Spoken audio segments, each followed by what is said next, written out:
কারখানা উস্কানি নামের কথা বলে যে মিথ্যা মামলা করেছে, সে মিথ্যা মামলার প্রত্যাহারের দাবিতে সমাজতান্ত্রী শ্রমিক ফ্রন্ট 2 নং রেলগেটে আজকের এই সমাবেশের সংগ্রামী সভাপতি, সমাজতান্ত্রিক শ্রমিক ফ্রন্ট নারায়ণগঞ্জ জেলার সভাপতি শ্রমিক জনতা আবু নাইম খান বিপ্লব উপস্থিত আছেন।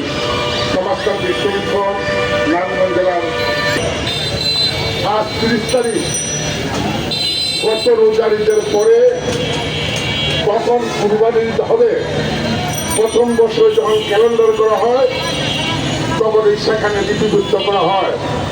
একদিন 2 দিন হয়তো এদিকে হতে পারে, কিন্তু যে জায়গা থেকে আগামী 7 তারিখে বাংলাদেশে মুসলমান সম্প্রদায়ের লোকের জন্য যে কুরবানি ঈদ, সেই কুরবানি ঈদ হতে যাচ্ছে। ঈদকে কেন্দ্র করে শ্রমিকদের একটা প্রত্যাশা থাকে, তার পরিবার পরিজন নিয়ে একদিকে ঈদ করবে এবং এই কুরবানি ঈদে তাদের রোজার ঈদে অনেকে বাড়ির যায় না, কুরবানি ঈদে তার বাড়ির যার একটা আকাঙ্ক্ষা থাকে। একদিকে তার পরিবার পরিজন নিয়ে গ্রামে থাকে, আরেকদিকে আমাদের শ্রমিকরা এককভাবে কুরবানি দিতে পারে না, তখন তারা পরিবার পরিজনের বিভিন্ন শেয়ারে একটা কুরবানি দেওয়ার আমাদের দেশের প্রচলন আছে। সে প্রচলনকে কেন্দ্র করে যখন শ্রমিকরা তার আশায় থাকে তার বেতন এবং বোনাস পাবে, সে বোনাসের টাকাটা তার বাড়িতে পাঠালে তার বাবা মা বা ভাই বোন সেখানে শেয়ারে কিভাবে কুরবানি দিতে পারে সে আকাঙ্ক্ষায়, সে প্রত্যাশায় থাকে।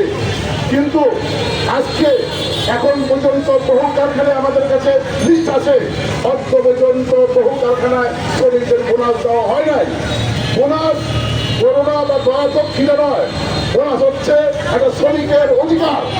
সে যখন 6 মাস কাজ করে, 3 মাস কাজ করে, তখন আপনারা যখন বলেন বোনাস দেওয়া যাবে না, কারণ সে বোনাসের আওতাধীনে নয়। কিন্তু যারা আওতাধীনে হয় এবং যাদেরকে 1 বছর উপরে হয় তাদের বোনাস দেওয়া এবং আইনগতভাবে সেখানে বাধ্যকতা আছে। সেই শ্রমিকের বেতন দিয়ে সরকারি কর্মচারী কর্মকর্তাদের বোনাস দেওয়া হয়, তাহলে তাদের ট্যাক্সের টাকা দিয়ে তাহলে শ্রমিক কেন বোনাস করে না?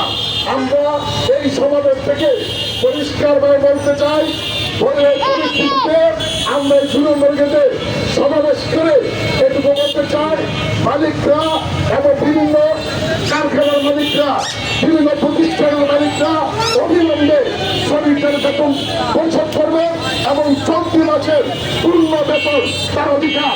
অথচ 7 কর্মদিবসের মধ্যে বেতন দেওয়ার কথা থাকলো আইনগতভাবে, কিন্তু সেখানে ইতিমধ্যে শ্রমিকরা বিভিন্ন শুক্রবার তারা কাজ করেছে। সেই ক্ষেত্রে আপনি বছর 31 ঈদের মাসে তারা কেন 5 তারিখের মধ্যে বোনাসটা দিতে পারবেন না? আমরা বলবো অবিলম্বে শ্রমিকদের বেতন এবং বোনাস পরিশোধ করবেন। আর সামনে যে বাজেট আসছে, আমরা একটা অতীতে যে সরকার ছিল ফ্যাসিস্ট সরকার, সেই ফ্যাসিস্ট সরকারের সময় এদেশের ছাত্র শ্রমিক জনতার গণঅভ্যুত্থানের মধ্য দিয়ে ফ্যাসিস্ট সরকার বিতাড়িত হয়েছে। বর্তমানে অন্তর্বর্তীকালীন সরকার আছে, শ্রমিকদের পক্ষে আশীর্বাদ দিয়ে ক্ষমতা আছে।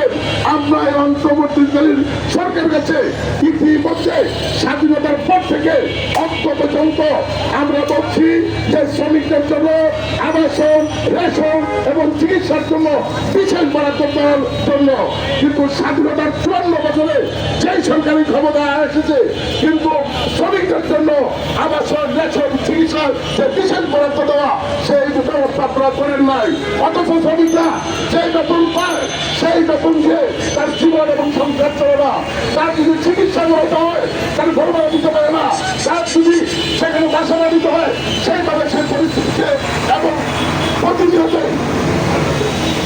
অসহায় অবস্থায় বিদায় বিপক্ষ আছে।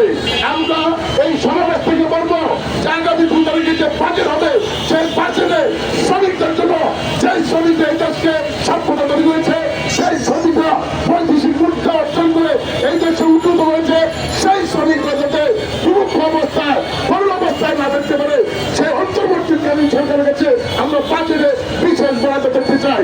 একই সাথে সাথে যেই সকল কারখানায় বিভিন্ন শ্রমিকদের নামে মিথ্যা মামলা দেওয়া হয়েছে, শ্রমিকদের নামে মিথ্যা মামলা দেওয়া হয়েছে, সমস্ত মামলা প্রত্যাহারের জন্য আমরা আহ্বান জানাচ্ছি।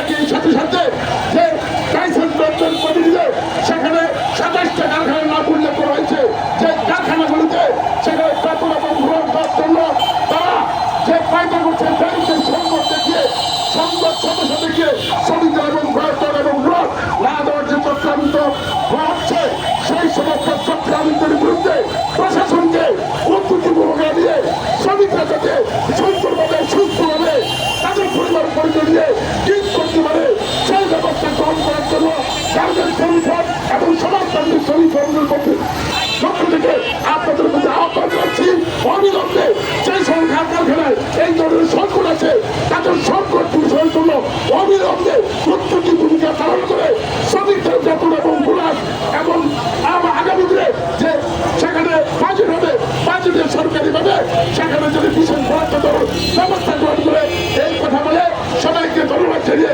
আমি আমার